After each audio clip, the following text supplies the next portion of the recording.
So I'm going to talk a bit about delegation now. And you can't delegate unless you've established trust in your team. That is clear. You just will not get the cooperation.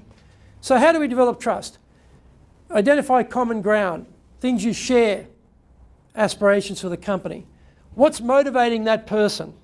Find out what is driving them. What are they interested in? How can you help them? Give them the power to make decisions instead of you being micromanager. And give them opportunity to provide input. You want their ideas into the project. So we support a world we help create.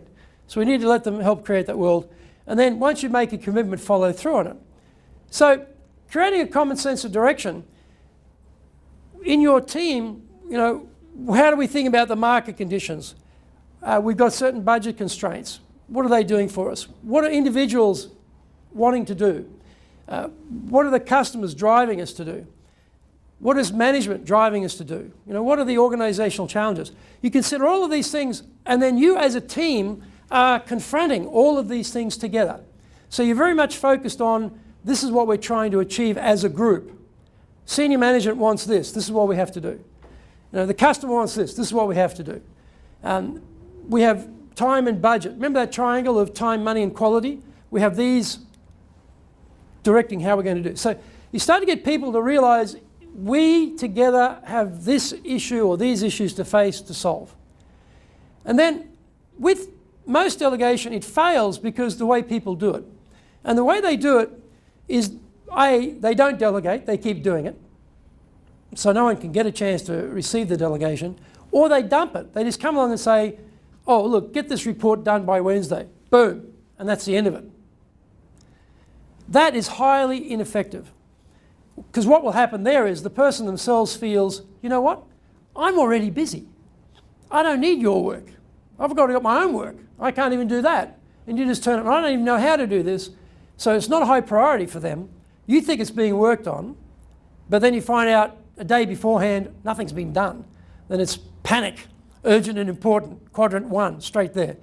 So the point here is we need to be distributing the work to the team, matching the person and the work. That's the ideal. And then we get into delegation. They do the work. And then finally, deputizing. You're not even there. You go on holidays, you go on a business trip, it gets done in your absence. So I'll talk a little bit more depth there. The 8 steps of delegation. The first thing is stop doing it yourself. Who has said, it's faster if I do it myself? Put your hands up. You've all said it. Come on, put your hands up. It's faster if I do it myself. We all say that. Because we don't trust the people we're delegating to. We think, well, I have to train them. It takes time to train them. It's faster if I do it myself. You'll be doing everything forever. Train them. And then you can let it go. So stop doing it, first one. Now, instead of looking around and seeing who doesn't look like they're on the phone and deciding, oh, great, you're going to be the delegate, E, pick the person in the project. Think about right person, right project. Select the person. Now, sell the delegation. What's in it for them? Explain how this is going to help their career, how it's going to make them more professional, more valuable. And it's not you dumping your work on them. It's helping them to grow in their career. Show them how to do it. Give them instruction on what needs to happen so they're not thrashing around wondering, what do I do next? Then watch what they're doing. Don't abandon them. Don't micromanage them, but just watch and then coach. Because it often happens, I say, right, I want this to go this way. And then about, 5 seconds before it's due, I found out they went that way instead. Who would have thought to go that way? But that's what happened. So you don't want that to occur, so you check. We are going in the same direction as I needed to go on the way through. Then let it loose. Don't micromanage it, let it loose. It's not like, pulling a plant out of the ground to see if it's growing all the time, right? Leave it in there, let it grow.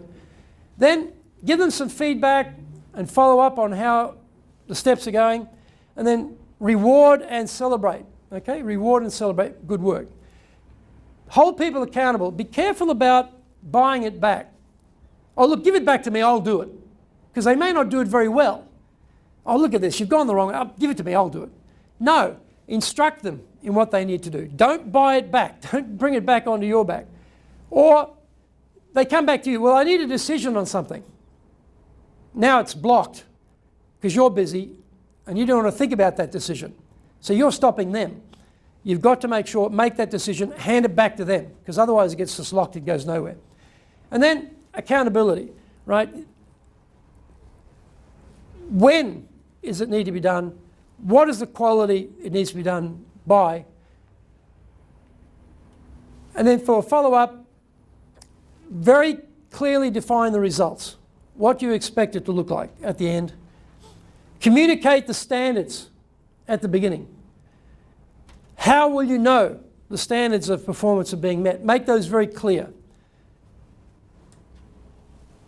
Things change, so you have to be flexible. If some new information comes in, you might have to re-gear it. That's okay. Be flexible about it. And look for the win-win situation with the team.